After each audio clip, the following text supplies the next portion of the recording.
स्वामी, ये कीर्तिमान के लिए कैसा लग रहा है? ये लीजिए स्वामी।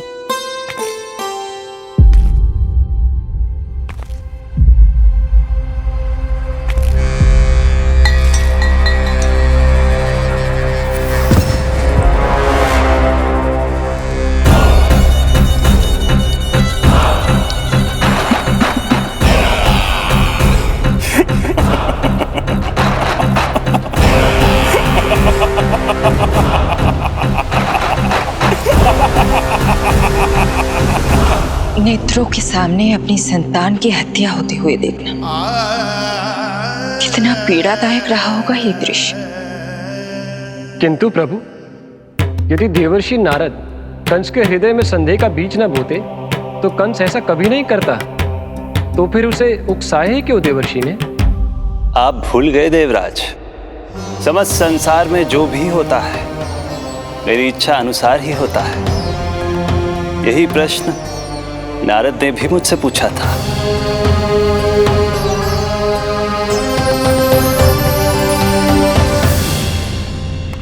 नारायण नारायण।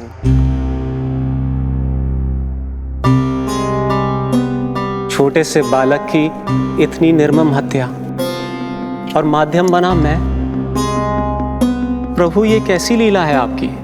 अभी तो देवकी की 5 और संतानों की हत्या होना शेष है नारद। अब से कंस शिशुओं के जन्म लेते ही उनकी हत्या कर देगा। यदि जन्म के तुरंत बाद ही मृत्यु होनी है तो जन्म का लाभ ही क्या है प्रभु? यही विधि का विधान है नारद। कीर्तिमान और शेष 5 बच्चे श्रापग्रस्त हैं। जन्म के कर्मों के अनुसार अल्पायु होना उनकी नियति है। उनकी मृत्यु के बाद ही शेषनाग के अंश के रूप में बलराम और मेरे अंश के रूप में श्री कृष्ण का अवतार संभव होगा। नारायण नारायण।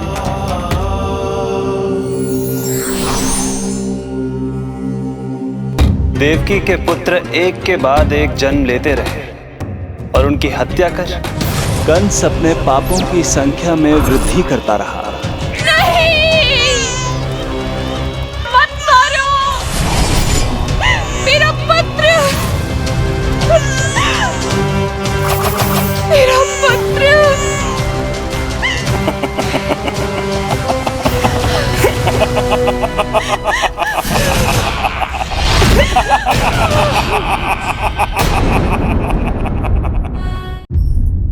अब उसकी क्रूरता की कथा ऐसे मोड़ पर आ पहुंची जहां से वापसी असंभव है, क्योंकि अभी अभी उसने देवकी के छठे पुत्र का वध कर दिया है। हे प्रभु, कितना दुर्दांत है ये कंस। किंतु एक ही जन्म में एक साथ 2 माताओं का पुत्र बनने में उसने आपकी सहायता कैसे की प्रभु? उसके भय ने उससे ये कार्य सहज ही करवा दिया देवराज। जन्म लेते ही माता देवकी के सभी पुत्रों की हत्या कर उसने मुझे विवश कर दिया है। अब जीवित रहने के लिए मेरे अवतार को माता देवकी की कोख से जन्म लेने के तुरंत बाद मैया यशोदा के पास गोकुल जाना ही होगा। और इस प्रकार कंस के कारण एक ही जन्म में 2 माताओं का पुत्र बनने का आपका वचन सत्य सिद्ध होगा। आपकी लीला अपरंपार है प्रभु। आप सब अब निश्चिंत होकर जाइए। मेरे अवतार के जन्म होने की घड़ी अब निकट ही है। हम धन्य हुए प्रभु। हम धन्य हुए प्रभु।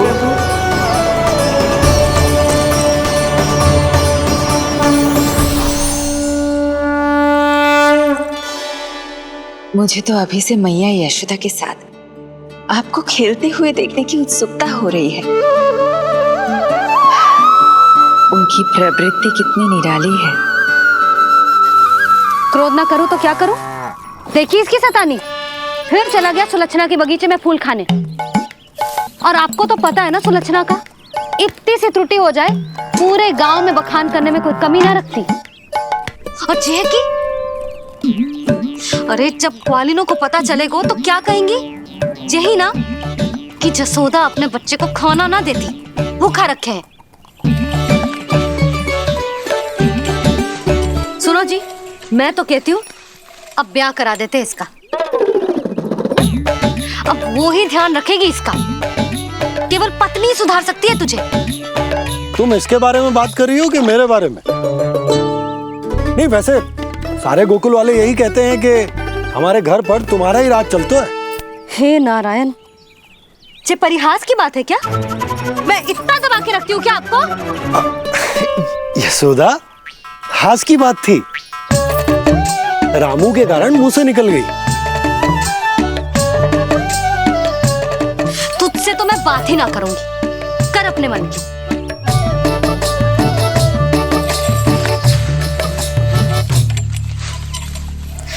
पता है तुझे कितना क्रोध आता है जब तू ऐसे बिना बताए घर से चला जाता है।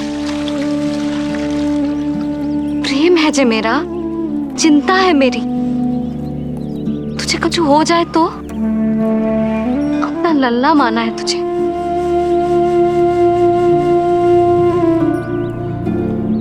मेरे भाग्य में तो मां बनना लिखो ही ना है।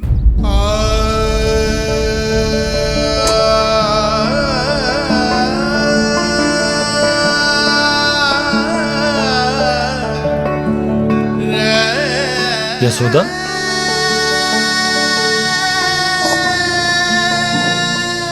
आपको पता है, जब मैं छोटी थी इसके जैसी चंचल थी। गांव वाले कहते थे एक बार बड़ी हो जाएगी अपने आप ठहराव आ जाएगा। ना आयो।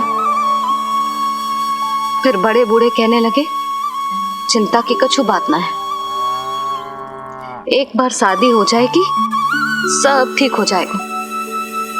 ना हुआ। फिर सबन ने कही एक बार बालक हो जाने दो, गोद भर जाएगी अपने आप परिपक्व हो जाएगी। पर गोद तो भरी ना मेरी। बालक तो हुआ ही ना। उस पर जब जे भी भाग जाता है तो मुझे रह रह के यही स्मरण होता है कि कमी मुझ में ही है। मैं ही किसी बात का ध्यान न रख पाती। संभव है यही कारण से नारायण ने बालक ना दियो मुझे। यदि देते तो बहुत बुरी मैया बनती मैं। यशोदा, क्या होगा तुम्हें? कहाँ की बात कहाँ लेकर जा रही हो तुम?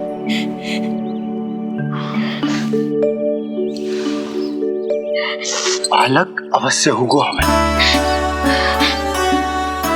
और बहुत अच्छी मैया बनोगी तुम। बस नारायण सही समय की प्रतीक्षा कर रहे हैं। मेरी तो ना सुन रहे बे। आप ही कह दियो उनसे, अब और प्रतीक्षा ना होगी मुझसे।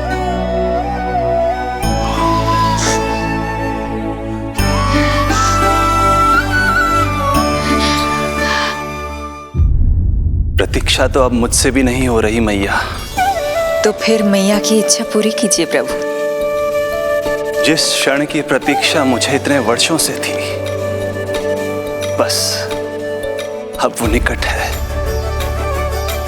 किंतु प्रभु, आपको तो माता देवकी का 8वां पुत्र बनकर जन्म लेना है, तो फिर 7वां पुत्र? धीरज रखिए, धीरज। आपको तो ज्ञात ही है, मेरे यहां देर है, अंधेर नहीं। मैं यहाँ तुम दोनों पर आश्रित हूँ यशोदा। भोजन, सुरक्षा, परिवार का अपनापन सब कुछ दिया है तुमने मुझे, किंतु मेरा दुख मुझे एक क्षण भी चैन लेने नहीं देता। मेरे स्वामी और बहन देवकी कितने ही वर्षों से कंस की काल कोठरी में बंदी है। दिन रात नियति के शाप को सहन करने के अतिरिक्त और कोई उपाय नहीं है उनके पास। ऐसे में मैं सुख की सांस कैसे लूं? कीर्तिमान की हत्या के बाद मेरी सुरक्षा के लिए मेरे स्वामी ने मुझे यहाँ भिजवा दिया चुपचाप। किंतु मेरा हृदय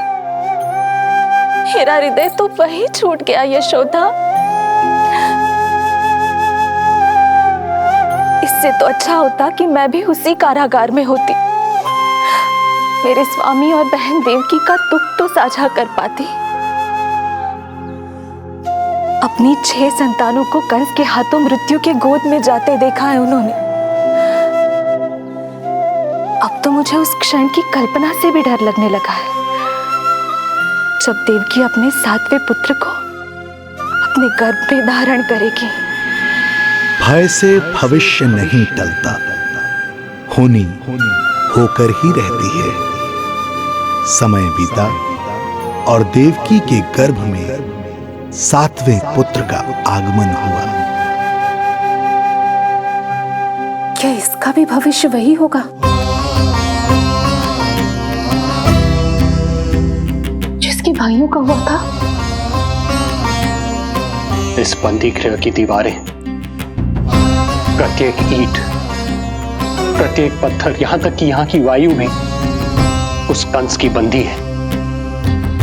अब तक तो उसे सूचना भी मिल चुकी होगी।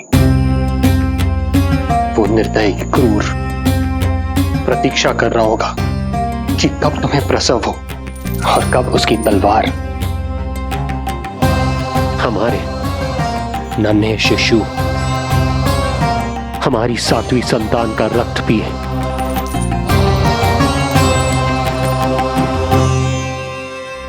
दुर्जन, तुम देवकी की काल कोठरी के बाहर स्वयं उपस्थित रहोगे, प्रत्येक पल 8वां प्रहर। जैसे ही शिशु पहली श्वास ले, तुम मुझे सूचित करोगे। अवश्य महाराज, आज्ञा दें।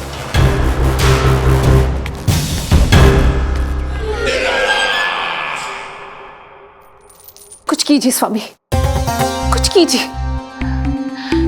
मैं नहीं चाहती कि ये अपनी प्रथम श्वास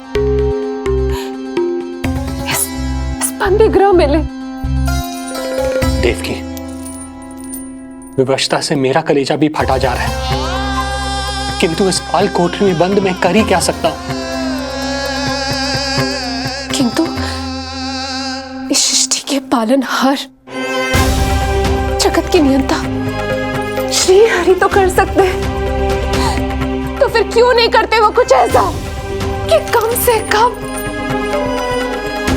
मेरी इस संतान का अंत उतना दुखद ना हो जैसा अन्य संतानों का हुआ था। क्यों नहीं करते वो कुछ? अरे क्यों नहीं करते? बताइए ना स्वामी, क्यों नहीं करते वो? क्यों नहीं करते? जो देवी भविष्य में मेरी मां बनने वाली है, उनकी करुणा भरी पुकार को मैं व्यर्थ कैसे जाने दे सकता हूं? कंस के राक्षस तत्व के अंत के लिए ऐसी माया की आवश्यकता है जो मेरी लीलाओं को क्रियान्वित भी कर दे और उसे भनक भी ना पड़े। ऐसी क्षमता और माया किसके पास है प्रभु?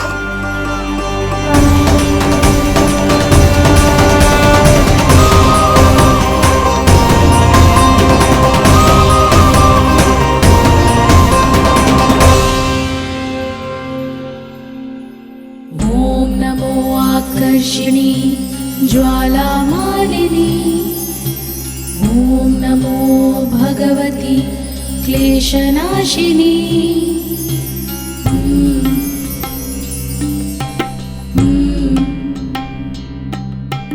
ओम नमो योगमाये सर्वमोहिनी। ओम नमो योगमाये सर्वर। आज्ञा दीजिए प्रभु। माता देवकी का गर्भपात करके उस संतान को रानी रोहिणी के गर्भ में स्थापित कीजिए देवी।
योग माया ने अपना कार्य पूर्ण किया। सुबह सूर्य की रश्मियां देवी रोहिणी को ऐसा संदेश सुनाएंगी जिसे सुनकर वो प्रसन्नता से झूम उठेंगी।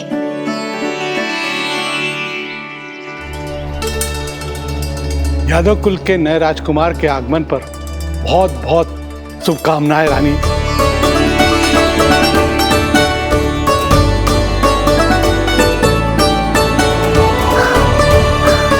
यशोदा, मैं माँ बनने वाली हूँ। यशोदा, सुना तुमने? चिच्ची, मैं माँ बनने वाली हूँ। मैं माँ बनने वाली हूँ यशोदा। अरे संभाल के जीजी चित्कार कर रही हो। बधाई हो जीजी, बधाई हो, बहुत बहुत बधाई हो।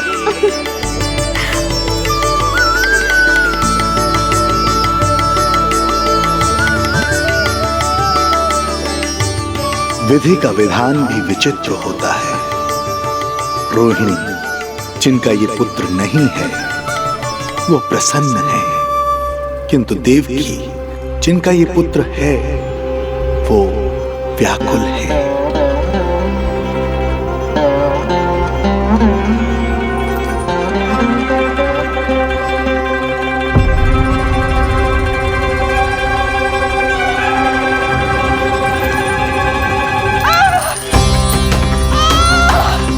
क्या हुआ देवकी? तुम ठीक तो हो? स्वामी, स्वामी मेरा पुत्र, स्वामी हमारा पुत्र चला गया। स्वामी, हमारा पुत्र चला गया।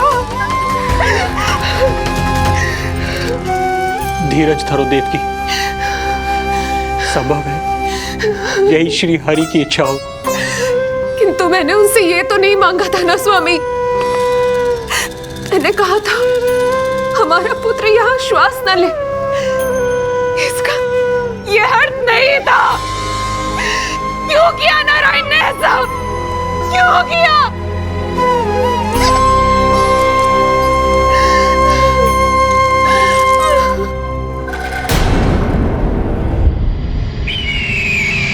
तो ये सत्य है महाराज, राजकुमारी देवकी का गर्भपात हो गया है। बच गया वो शिशु। किंतु यदि मेरे हाथों उसकी मृत्यु होती तो अधिक कष्ट होता उसे। सुख में समय पंख लगाकर उड़ता है। शीघ्र ही रोहिणी के प्रसव का दिन आ पहुंचा और उसने एक स्वस्थ और सुंदर बालक को जन्म दिया।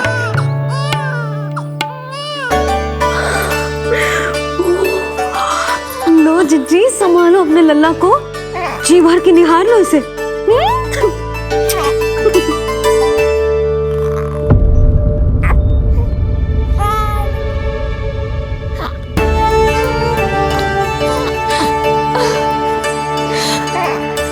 मेरा पुत्र राजकुमार।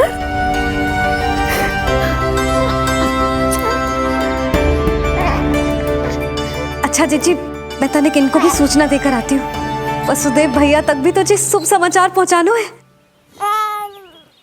राजकुमार कौन है? हाँ, गोकुल का राजकुमार है। हाँ, गोकुल का राजकुमार है मेरा बच्चा। बल तो इतना है कि पूछो ही मत आप। एक बार उंगली पकड़ लेना तो उसके बाद छुड़ाना अत्यंत कठिन हो जाता है। और दृष्टि ऐसी कि एक बार में मन मोह ले। भगवान श्री राम की भांति सबको प्रसन्न रखतो है। बस तो फिर उसका नाम बल राम रखना। तो फिर उसका नाम बल राम रखना। देवकी, बधाई हो, तुम छोटी मां बन गई। भैया, आप दोनों कछु चिंता न करियो। बलराम का लालन पालन मेरा उत्तरदायित्व है। उसे कछु कमी ना होने दूंगा मैं।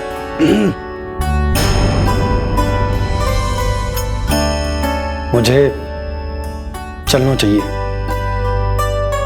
कितने वर्षों बाद तुम्हारे कारण शुभ समाचार मिला है हमें। श्री नारायण हमेशा तुम पर कृपा बनाए रखे।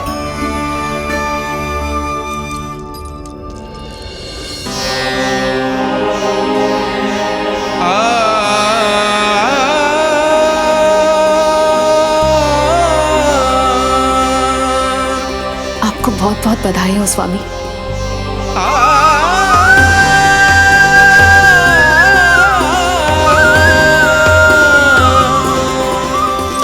देवकी, क्या हुआ?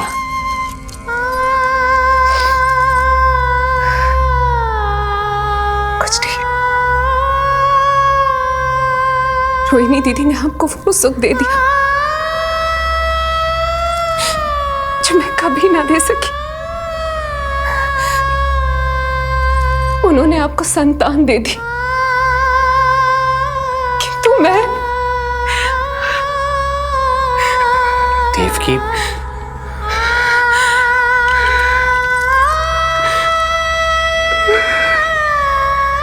इस समय जो व्यथा माता देवकी की है वही पीड़ा माता यशोदा की भी है। माता देवकी की ममता अपनी सभी संतानों को खोने की वेदना से त्रस्त है, तो माता यशोदा की ममता संतान ना होने के संताप में झुलस रही है। सत्य कहा देवी, मुझे आभास हो रहा है मैया यशोदा का हृदय मुझे अपनी गोद में खिलाने के लिए कितना व्याकुल है। सच्ची श्रीहरि, सच्ची मैं प्रसन्न हूं मैं कि आपके आशीर्वाद से रोहिणी जी को इतना प्यारा लल्ला हुआ है। पर मुझसे क्या त्रुटि हुई नारायण? मुझे क्यों न दियो आपने लल्ला? मुझसे क्या त्रुटि हुई नारायण? मुझे क्यों न दियो आपने लल्ला?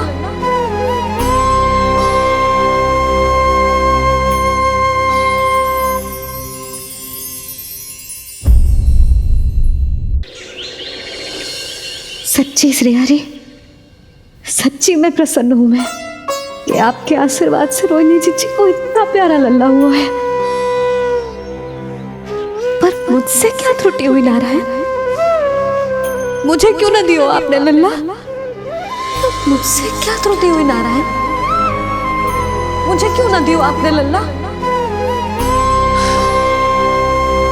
अब तो माता देवकी की 7वें संतान का भी जन्म हो गया है प्रभु। अब आपके अवतार लेने में किस बात की देर है? यशोदा, ले आओ, तुम यहाँ आओ और मैं पूरे घर में ढूंढतो फिर रहा हूं। पता चलो तुमने सुबह से कछु ना खायो। चलो कछु खा लो, आ जाओ। कहीं ना जा रही मैं।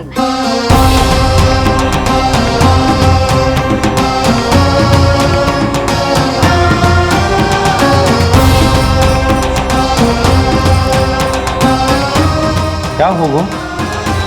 हरि को बांध के बैठी हूं। जब तक मेरे प्रश्नों के उत्तर ना देंगे, ना कहीं जाऊंगी, ना कछु खाऊंगी। कौन से प्रश्न और कैसे उत्तर?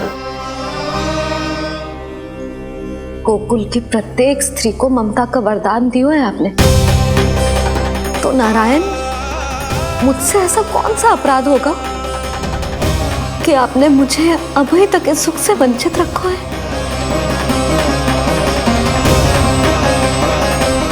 आज बोलना पड़ेगा प्रभु, बताना पड़ेगा कि आपने मुझे लल्ला क्यों न दी।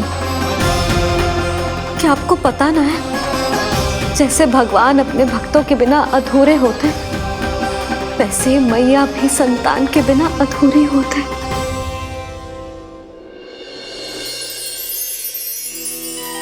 साचा सुमीरन सबसे हरि को, साचा है हरि नाम, जिनकी कृपा से बन जाते हैं सबके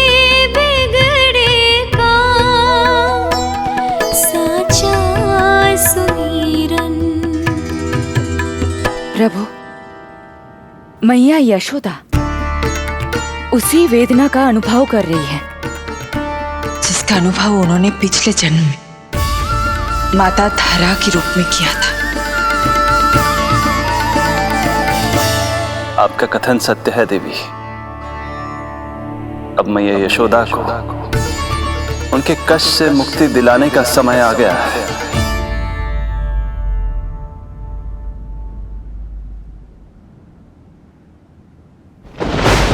उठो पूर्णा, शीघ्र ही यशोदा के यहाँ पुत्र का जन्म होगा। नक्षत्रों की गति से उत्पन्न संकेतों को देखो।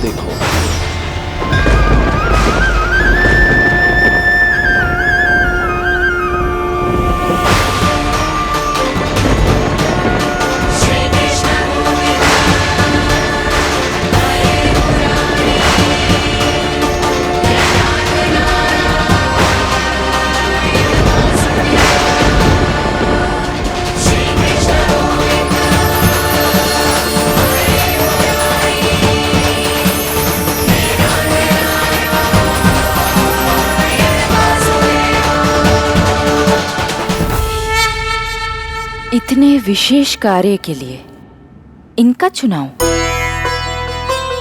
ये देवी कौन है प्रभु? ये मेरे भविष्य में होने वाले गुरु महर्षि संदीपनी की माता हैं देवी। अपने ज्ञान के कारण गोकुल वासियों की श्रद्धेय हैं। यदि मेरे आगमन की सूचना मैया यशोदा को ये देंगी तो ही मैया विश्वास करेंगी।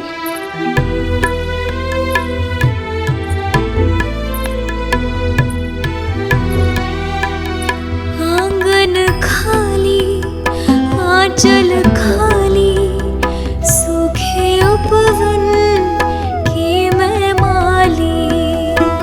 क्यों ना मेरे भाग में ललना, क्या मेरे घर ना गोपलना। विवश ना करो इतना मुझको, मिलेगो ना एक क्षण भी शयन को।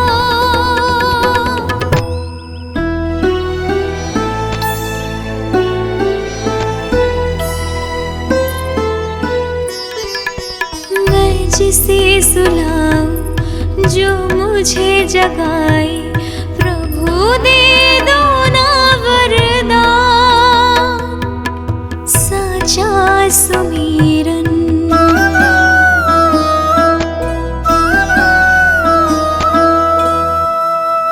मुख पे ना मेरे जब तक ममता की मुस्कान खिलेगी। तुमको भी न तब तक भोग में तुम्हारी प्रिय खीर मिलेगी। कसम प्रभु तुम्हें दे रही जसोदा, माखन भोग लगेगो तीखा। इस दुखियारी की विनती का रखोगे जो नाम। साचा सुमीरन सबसे हरि को, साचा है हरि नाम। जिनकी कृपा से बन जाते हैं सबके बिगड़े काम। साचा सुमीरन।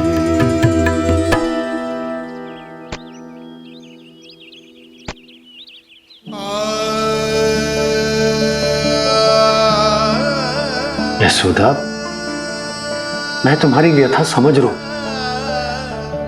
पर खाना छोड़ना अच्छी बात ना है। श्री हरि तुम्हारी पुकार अवश्य सुनेंगे। भरोसा रखो। लो, कछु खा लो।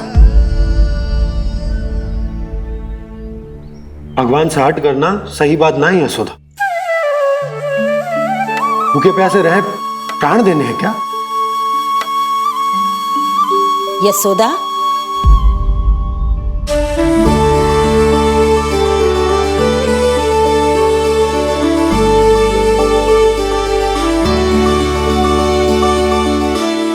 वाली मैया को अपने स्वास्थ्य का विशेष ध्यान रखना चाहिए।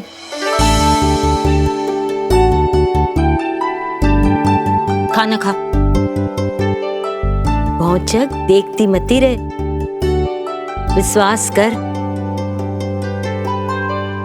नक्षत्रों की गति देखी है मैंने।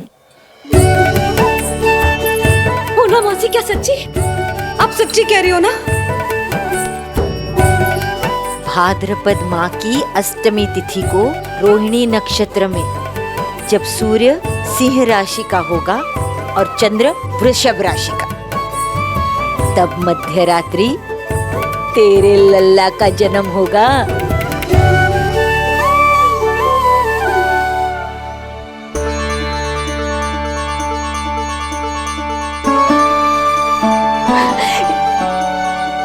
इतने वर्षों में कभी किसी ऋषि मुनि, किसी ज्ञानी ने हमें ऐसी आशा ना दी।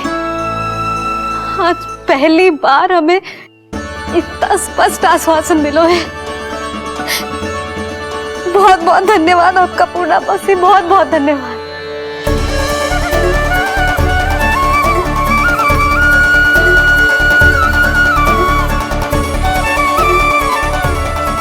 ना, मौसी को धन्यवाद ना देते लाली, मौसी से आशीर्वाद लेते हैं। ला लड्डू ला।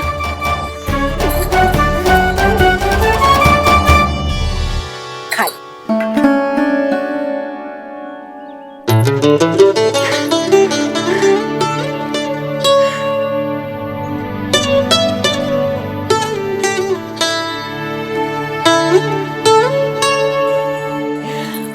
बस अब तुझे केवल उस क्षण की प्रतीक्षा करनी है। मैं मैया बनने वाली हूँ। सुना आपने? मैं मैया बनने वाली हूँ, आप बाबा बनने वाले हैं। श्री हरि ने कृपा कर दी हम पर। तुम्हारे प्रश्नों के उत्तर दे दिए नारायण ने। चलो अब शीघ्रता से भोजन कर लो। मैं जा रही हूँ रोहिणी जीजी को बताने। अरे पर भोजन पूर्णा मौसी जो कह देती है वो होके रहता है।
अरे अरे अरे मैं मैया बनने वाली हूँ, लल्लाओं को मारेगा है। क्या? पूरी मौसी ने बताई। सच? अब अपने अंश का निर्माण करने का समय आ गया है।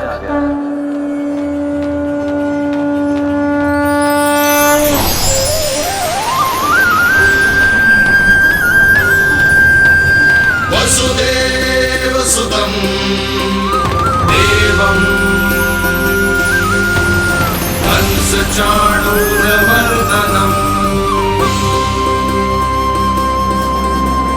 यशोदा परमानन्दम् कृष्णं वन्दे जगद्गुरुं कृष्णं वन्दे जगद्गुरुं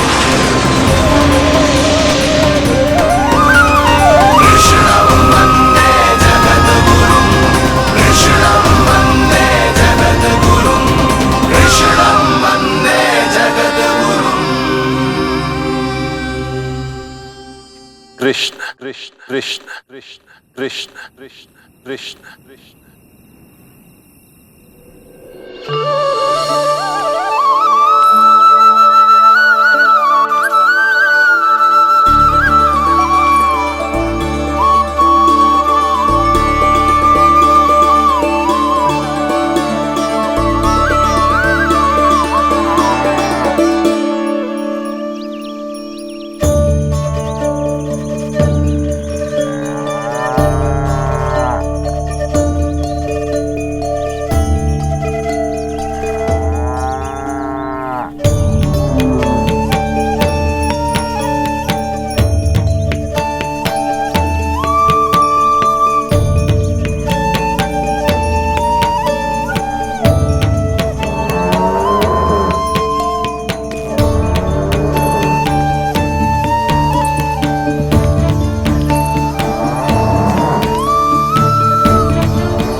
किसके पुत्र हो?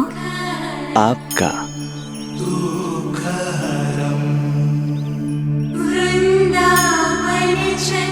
आपकी गोद में शीघ्र ही खेलने के लिए मैं आतुर हूं मैया। कछु विचित्र लग रहा है। कौन हो तुम? मैं हूं श्री विष्णु का अवतार।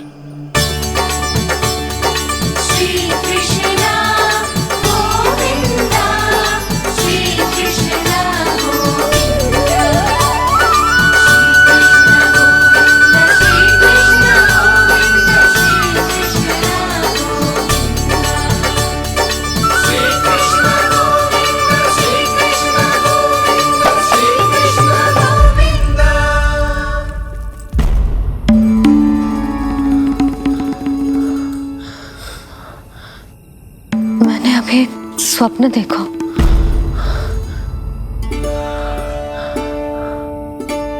क्या वो स्वप्न वन में था?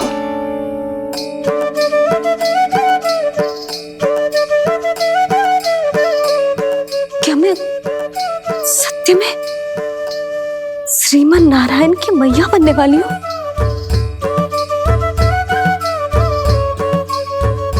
यशोदा ने स्वप्न में जो देखा था, सांसारिक माया के कारण वो उस पर विश्वास करने में असमर्थ थी। मुझे भरोसा ना हो रहा है। ये तो संभव ही ना है। मैं श्रीमन नारायण की मैया कैसे बन सकती हूँ? परंतु स्वप्न इतना सच्चा, इतना वास्तविक था यशोदा। ऐसा लगो जैसे स्वप्न ना है, सच की परछाई। आप मेरा उपहास कर रहे हो ना? अरे कल तक तो ये भी ना पता था कि मैं कभी मैया भी बन पाऊंगी कि ना। और आज आप कह रहे हो कि श्रीमन नारायण स्वयं मेरी कोख से जन्म लेंगे। ना ना, ऐसे उल्टे सीधे विचार मेरे मन में मत ही डालो आप। मैं तो साधारण सी स्त्री हूँ जो बस एक सामान्य सी मैया बनना चाहती है। मुझे तो बस एक सामान्य सा लल्ला चाहिए, छोटा नटखट प्यारा सा मेरा बाल गोपाल। मेरा लाडला होगा वो, मेरा राज दुलारा, मेरी आंखों का तारा।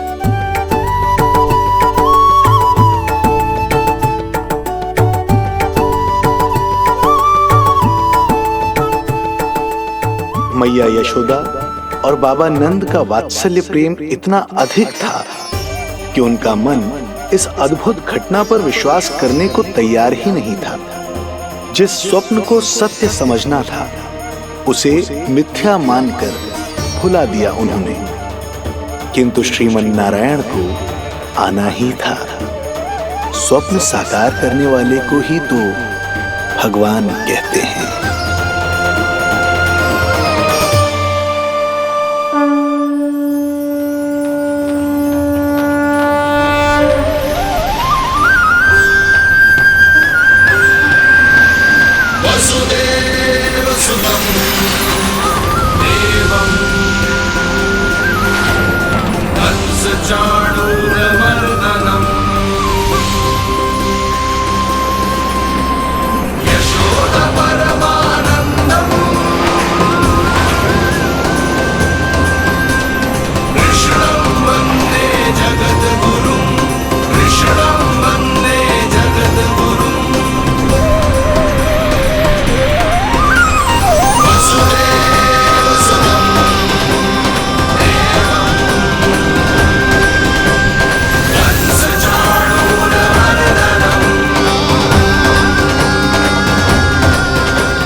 माता देवकी आपको जन्म देने वाली है, इसलिए उनके गर्भ में आपके अंश का समा जाना सर्वथा उचित ही है। किंतु मैया यशोदा के हृदय में आपने अपने अंश का एक भाग स्थापित किया है, इसका अवश्य ही कोई ना कोई कारण होगा। मेरे अंश के ये दोनों भाग तन और आत्मा हैं देवी। माता देवकी मेरे तन को जन्म देंगी, किंतु मेरी आत्मा का जन्म मैया यशोदा के हृदय से होगा। जब मैया प्रथम बार मुझे अपने हाथों में थामेंगी, मेरे अवतार की आत्मा और तन एक दूसरे से जा मिलेंगे और तभी मेरा अवतार पूर्ण होगा। मैं और यशोमती मैया एक दूसरे के साथ हृदय से जुड़ेंगे। इसीलिए समस्त संसार में हम दोनों की जोड़ी एक माता पुत्र की अद्भुत जोड़ी के रूप में जानी जाएगी।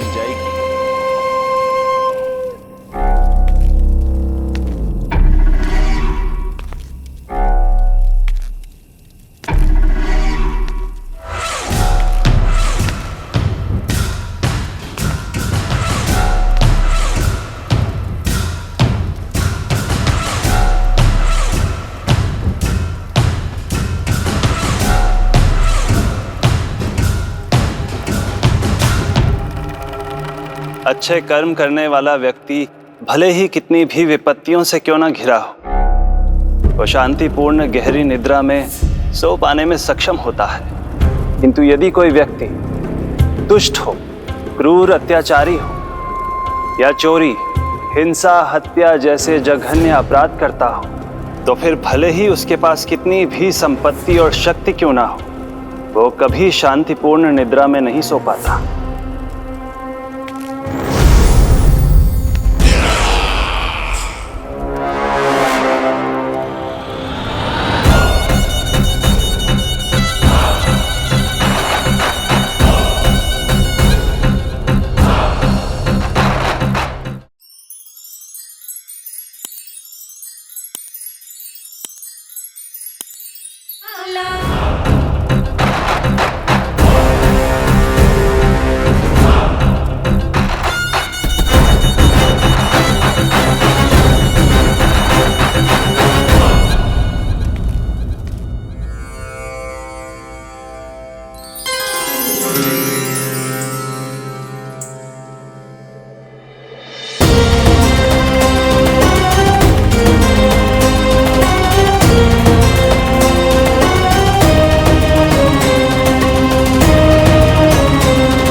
अब आप अपने अंश का निर्माण कीजिए देवी, ताकि जब मैं माता देवकी के 8वें पुत्र के रूप में अवतार लूं, तो आप भी मैया यशोदा की पुत्री के रूप में जन्म ले पाए।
प्रभु के प्रताप से 9 माह ऐसे बीत गए मानो बस कुछ क्षण बीते हों। देखते ही देखते वो शुभ घड़ी, मैया यशोदा के लल्ला के जन्म की घड़ी आ गई।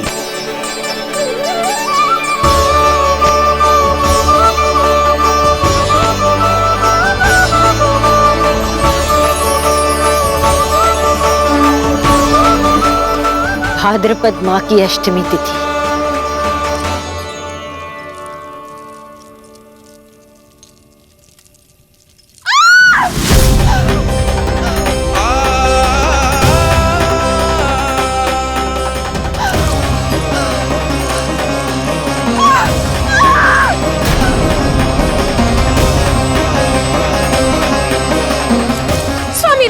प्रसव पीड़ा आरंभ हो गई है।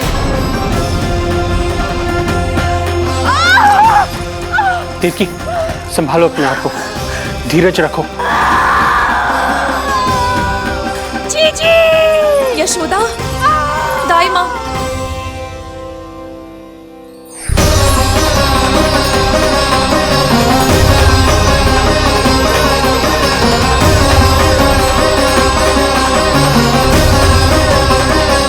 रोहिणी नक्षत्र, रोहिणी नक्षत्र।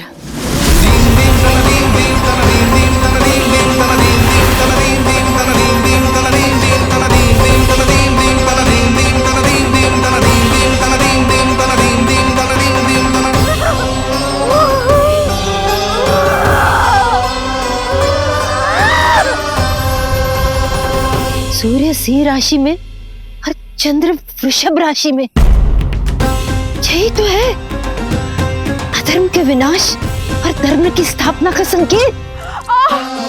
देवकी, तुम चिंता मत करो, सब ठीक हो जाएगा। किंतु कैसे स्वामी? भैया की तलवार की धार विनाश की बिजली बनकर मेरे आंखों के सामने चमक रही है। देवकी, तुम विश्राम करो।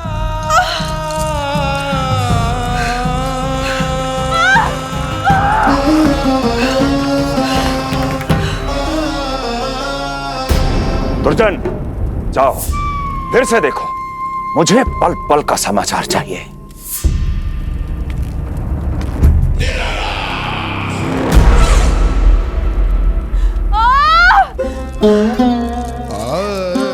जैसे ही मेरा पुत्र मेरे सुरक्षित कोख छोड़कर इस संसार में आएगा,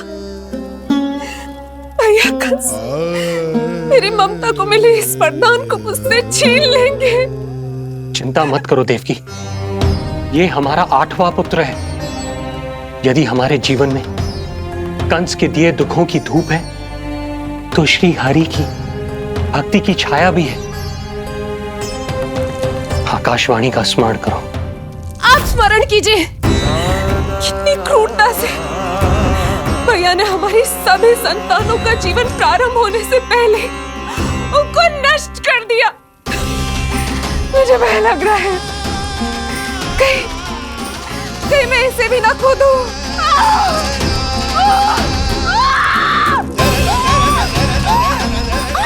अब और प्रतीक्षा ना हो पाएगी मुझसे, अब और प्रतीक्षा ना हो पाएगी।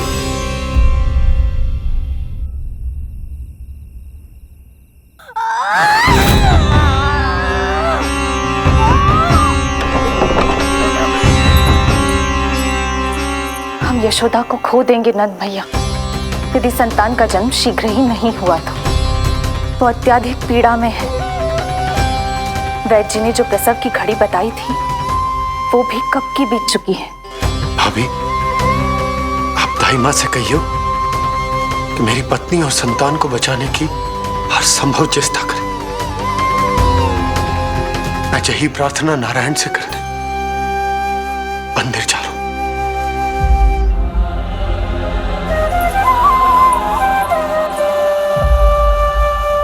प्रभु, मैया योग माया को जन्म क्यों नहीं दे रही है?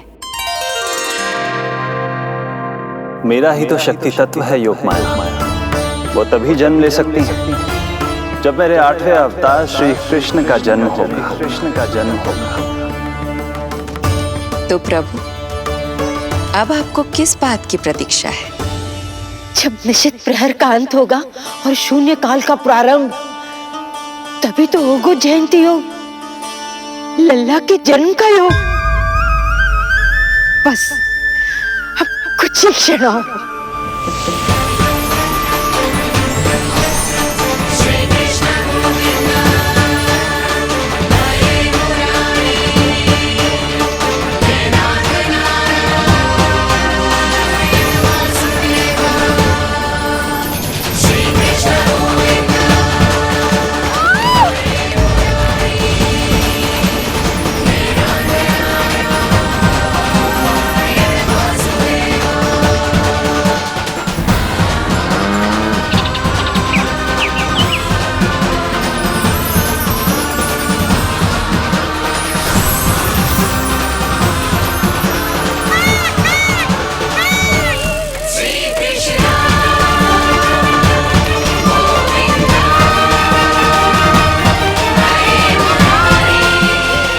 खुशियों की सबसे शुभ घड़ी आ गई। प्रारंभ हो गया दिव्य शून्यकाल।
हे श्री नारायण, हम परम सौभाग्यशाली हैं।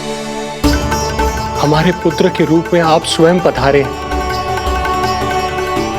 यदि मैं कारागार से बाहर होता तो ब्राह्मणों को 10 सहस्त्र गायों का दान करता, किंतु प्रभु मैं बंधन में हूं। प्रभु, कंस को जैसे ही आपके आगमन का समाचार ज्ञात होगा, आपके प्राण हरने वो तुरंत अपनी नग्न तलवार लहराते हुए चला आएगा। हे दीनदयाल, आप तो भक्तों के भय का नाश करने वाले हैं, परंतु प्रत्येक क्षण मेरा भय और भी बढ़ता जा रहा है। मेरे क्रूर भाई ने निरंतर मेरी ममता की हत्या की है। तो अब और नहीं प्रभु, आप कोई ऐसी लीला दिखाई ताकि उस पापी को आपके जन्म के विषय में पता ही ना चल पाए। आपके इस अलौकिक चतुर्भुज रूप का समाचार उनके क्रोध की ज्वाला को और भड़का देगा और वो आपका वध करने के लिए सेना सहित यहां आ जाएंगे। इसीलिए हे जगदीश, आप सामान्य बालक के रूप में प्रकट हो जाइए ताकि मैं आपको छुपाने की चेष्टा कर सकूं। या मैं कंस को यह विश्वास दिलाने का प्रयास कर सकूं कि उन्हें आपसे कोई संकट नहीं। दया कीजिए भगवान।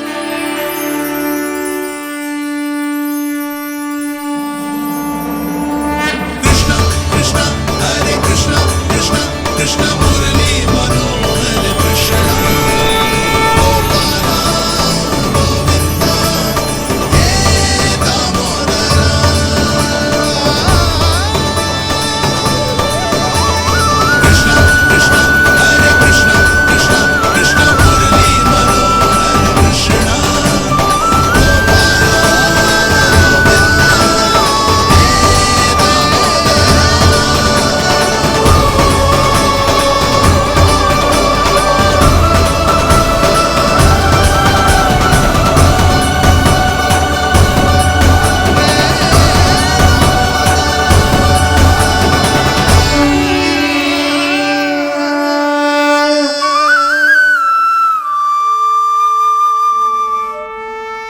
माँ, पिताजी, पिछले जन्म में 12 सहस्त्र वर्षों तक आपने कठिन तपस्या की थी।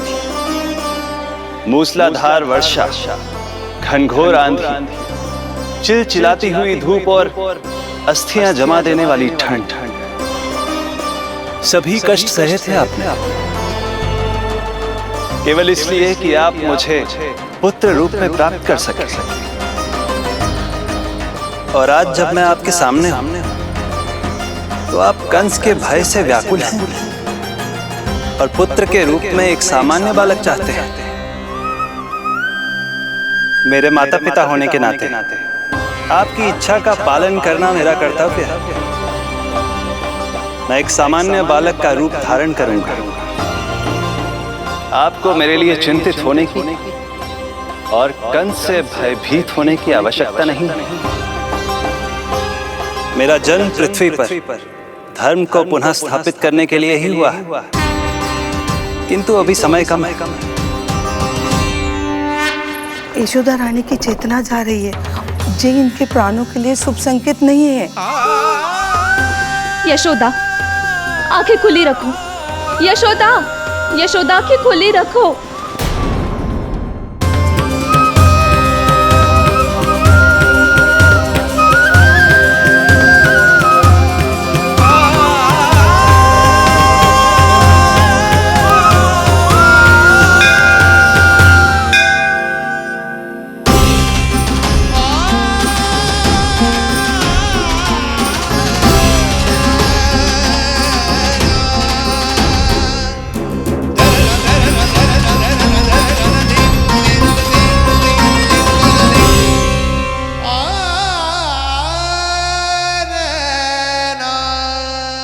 पिताजी, इससे पहले कि कंस यहाँ आए, आप मुझे लेकर यमुना पार चले जाइए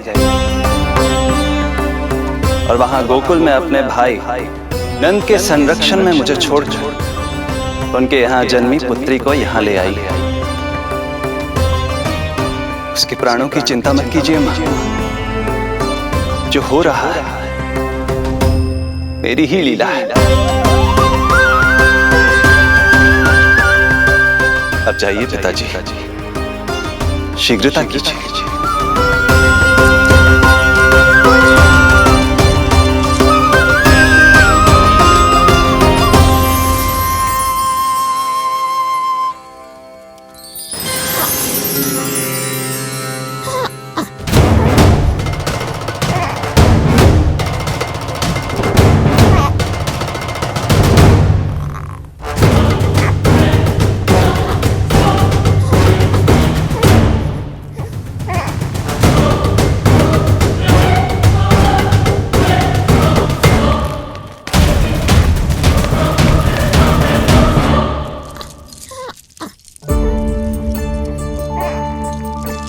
प्रभु, प्रभु क्या करना है ये तो आपने बता दिया, किंतु कैसे करना है ये नहीं बताया। पेड़ियों में जकड़ा हुआ, कारागार से बाहर कैसे जाऊंगा? यशोदा, बस थोड़ी देर और धैर्य रखो। अब और प्रतीक्षा ना हो पाएगी मुझसे, अब और प्रतीक्षा ना हो पाएगी। अब और अधिक प्रतीक्षा आपको करनी भी नहीं पड़ेगी मैया,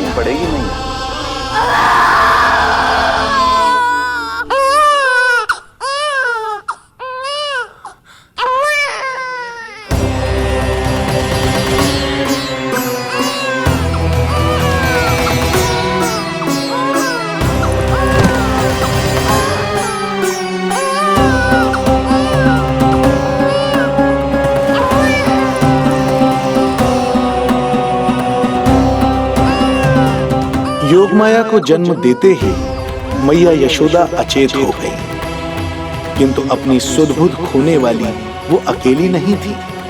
इससे पहले कि कोई नन्ही योगमाया को दृष्टि भर कर देख पाता, संपूर्ण गोकुल उनकी किलकारियों के प्रभाव से गहरी निद्रा में सो गया। योग माया को जन्म दे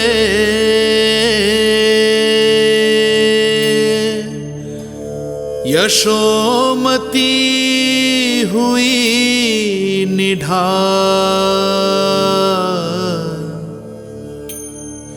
कोख जनी ना लख सकी, समय की ऐसी चाल,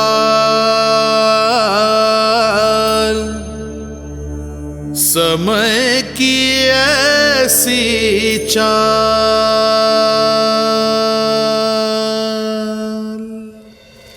उधर मथुरा में वसुदेव अचरज में थे कि नन्हे प्रभु को बंदी गृह से बाहर कैसे निकाला जाए। अब केवल श्री विष्णु की माया ही इनकी सहायता कर सकती थी।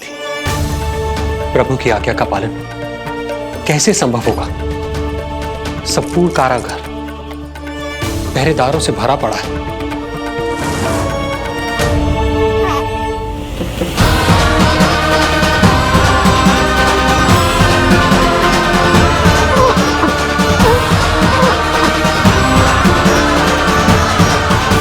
कान्हा के नटखट लीला और मजेदार कारनामे देखने के लिए चैनल को सब्सक्राइब करें और बेल आइकॉन दबाना ना भूलें।